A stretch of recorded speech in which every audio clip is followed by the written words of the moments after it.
खुशामदीद भाभी। बहुत शुक्रिया।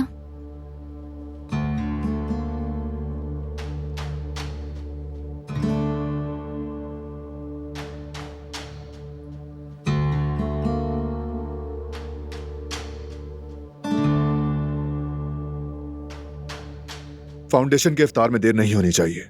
जल्दी निकलेंगे ताकि ट्रैफिक में ना फंसें। उसी हिसाब से रेडी हो सब।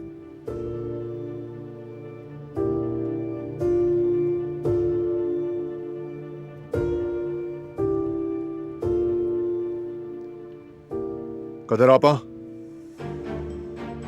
चलें। आप भी रेडी हो जाएं। मैं तो घर पर ही इफ्तार करने वाली थी बारान बेटा। बिल्कुल नहीं, आप भी चल रही हैं।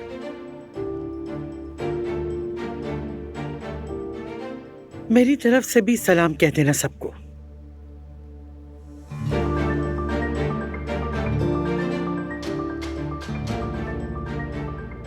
बारान मेरी तरफ से भी।